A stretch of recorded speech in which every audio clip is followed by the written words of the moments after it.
Oke, halo semuanya, selamat datang di channel Info Anime Update. Kisah dimulai dengan memperlihatkan Tama yang sedang bergelantungan di atas pohon, sembari melihat ayahnya yang tengah bertarung sama Leon. Lalu saat sang raja melihat anak perempuannya tidak seperti seorang Hime pada umumnya karena sukanya bergelantungan kayak monyet, sang raja yang tidak tahan melihatnya langsung lepas kendali dan memarahinya. Sedangkan Tama yang kena marah langsung bad mood saat itu juga. Kemudian dia juga sempat mengadu sama ibunya perihal ayahnya yang selalu memarahinya. Kemudian di kenyataan saat ini, dengan keberaniannya Tama masih mencoba untuk melawan Kaibara. Lalu pertempuran dimulai dari Kaibara yang menendang bawahannya untuk membuat Tama lengah. Dan ketika lengah itulah Kaibara memanfaatkannya untuk menyerang. Dan parahnya, nyerangnya itu pakai Raiton bapaknya Tama. Tentunya Tama yang disetrum pun langsung berteriak. Selanjutnya ketika Tama lagi terjatuh, Kaibara menjelaskan bahwa ability-nya itu adalah glutoni yang fungsinya mengkopi kekuatan orang lain yang dia makan. Kemudian di sisi lain menampilkan Sensei dan kawan-kawan yang tengah berada di sebuah pintu. Dan jika melihat dari wajah Sensei, nampaknya di dalam pintu itu terdapat sesuatu yang sedang Sensei cari. Dan tanpa basa-basi lagi, pencarian pun mulai dilakukan. Dimulai dari mencari sesuatu di lemari yang tertempel di dinding, lalu dilanjut dengan mencari sesuatunya di lemari bagian bawah. Anjir, ini Sensei nyari apaan ya? Kok rasanya malah kayak maling bener gitu? Dan dikarenakan ada beberapa lemari yang tidak dapat Sensei buka, akhirnya Sensei serahkan tentang tugas pembobolan pada ahlinya. Kemudian saat ahlinya tengah bekerja, hanya dengan hitungan menit, pintu lemarinya langsung terbuka.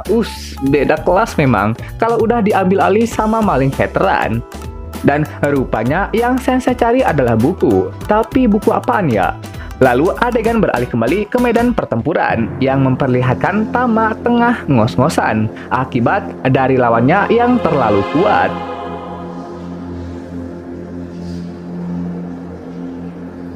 Kaibara melanjutkan lagi penyerangannya, memukul Tama sampai ke atas, dan sepertinya pukulan itu sangat keras sampai Tama pun harus mengeluarkan darah. Kaibara masih memukul Tama, dan kayaknya pukulan ini membuat Tama sekali lagi harus menerima fakta bahwa kekuatannya memang tidaklah sekuat itu. Namun pas melihat masa lalu tentang Leon yang terus berjuang tanpa kenal lelah, Tama pun bangkit kembali. Melihat semangat Tama yang membara, Kaibara jadi semakin gila untuk memakannya. Lalu mengingat tentang masa lalunya, di mana dia ini adalah anak sultan, memiliki rumah yang besar. Mau makan ya tinggal makan, dan kalau mau nambah ya tinggal bilang doang. Tapi dengan semua berkah itu, nampaknya nih orang tidak bersyukur, malahan jadi gila akibat terlalu kaya. Dan alasan kegilaannya karena menganggap bahwa dirinya tidaklah bebas dan selalu merasa bahwa hidupnya terjebak akan rantai yang tidak terlihat. Karena sudah tak tahan, dia pun memutuskan untuk keluar. Lalu saat tengah asik berjalan, Kaibara bertemu orang jalanan yang padahal lagi asik makan, tapi entah kesurupan setan apa, si bangsat ini malah menendanginya sembari mengatakan, "Keberuntungan apa dari memiliki hidup yang hampa begini?" Dan setelah puas melampiaskan amarahnya, tiba-tiba datang truk isekai yang membawanya ke dunia lain. Masa lalu macam apa ini? Nggak ada sedih-sedihnya, bikin emosi udah pastinya, dan apakah emang ada ya? Makhluk bermental psikopat tapi punya hidup yang selalu ngerasa si paling sad boy banget. Heran gua mah. Dengan tawa iblisnya, Kaibara mencoba untuk memakan Tama, walaupun kondisinya ayah Tama udah memohon-mohon.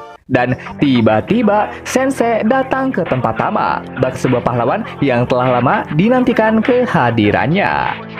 Kaibara mencoba untuk memakan Sensei, tapi pedang Samehadanya malah tidak bergerak, akibat dari aura kematian Sensei yang nampaknya cukup untuk menakutinya. Dan di saat yang bersamaan, Anet lalu bocil FF juga datang untuk bertarung.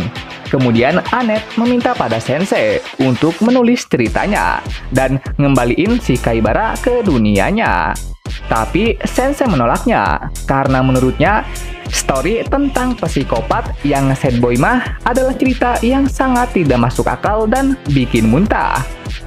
Kaibara terdiam kaget, lalu dengan amarahnya dia mulai mengeluarkan Jutsu Raiton untuk membuat angin besar di sekitarannya dan membuat bocil FF yang kena ledakannya langsung pingsan. Lah, katanya pendekar pedang, tapi kena angin doang kok malah pingsan? Lantas bawa pedang mau ngapain?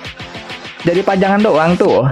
Pantesan, jago bener kalau soal ngebobol. Nampaknya kehebatan nih bocil emang ada di skill malingnya doang. Melihat kondisi segalanya telah hancur, Tama mulai menyesali tindakan impulsifnya dan menangis dalam penyesalan.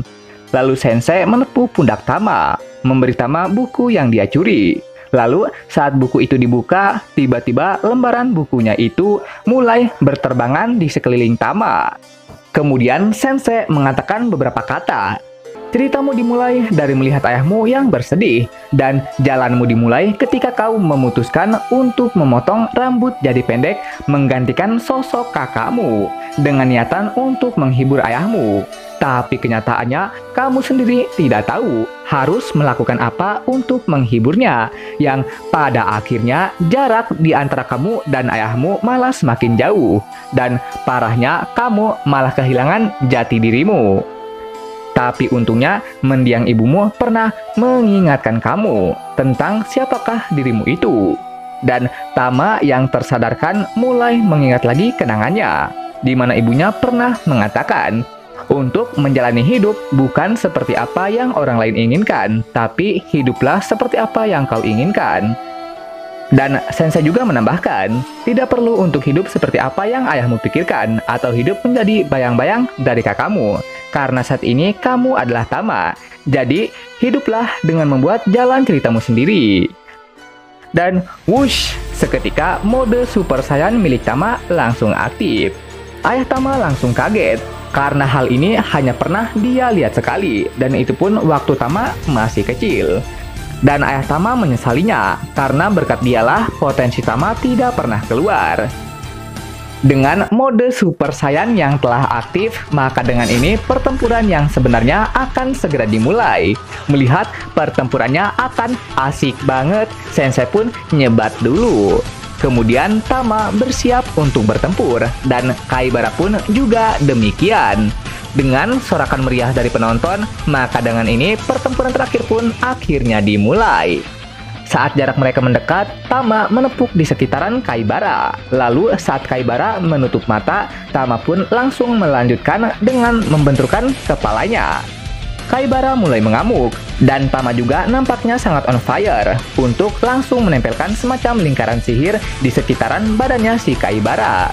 Dan saat badannya si Kaibara udah sepenuhnya terpasang lingkaran sihir, maka saat itulah jutsunya langsung Tama aktifkan dan membuat si Kaibara berlumuran darah akibat dari besarnya damage yang dia terima. Dan akhirnya Kaibara pun langsung tewas. Tapi meski begitu, pertempurannya belum berakhir, karena tepat setelah kematiannya si Kaibara, dia pun mengalami evolusi. Dan penyebabnya karena dia pernah memakan daging Raja Iblis, makanya gak langsung mati, melainkan evolusi. Tapi sayangnya, walau udah evolusi begini, dianya malah langsung ditebas sama anaknya Raja Iblis. Dan walaupun hanya nyisa kepala doang, tapi ini orang masih aja banyak bacot. Hingga membuat Raja Iblis yang mendengar pun jadi jengkel dan berakhir meledakannya hingga menyatu dengan tanah. Semua orang yang menyaksikan kekuatan Raja Iblis seketika langsung takut, tapi tidak dengan Sensei. Malahan kata-kata Sensei lah yang membuat Raja Iblis sangat ketakutan dan berakhir melarikan diri. Karena perang telah usai, waktunya para kuli memperbaiki kediaman istana. Dan karena masalah di sini telah selesai, maka perjalanan kembali dilanjutkan. Dan sepertinya Tama memutuskan untuk tinggal di kediamannya. Tapi langsung diusir ayahnya karena merasa bahwa Tama harus memperbanyak pengalaman di luaran sana.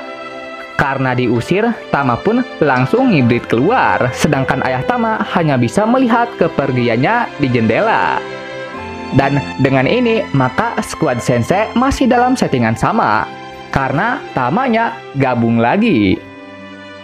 Oke, sekian pembahasan kali ini. Dan jangan lupa juga untuk menekan tombol like dan subscribe-nya ya, biar Mimin ini lebih semangat lagi ketika membuat videonya.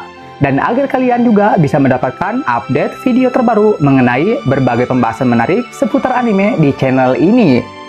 Dan sampai jumpa lagi di video selanjutnya. Dah!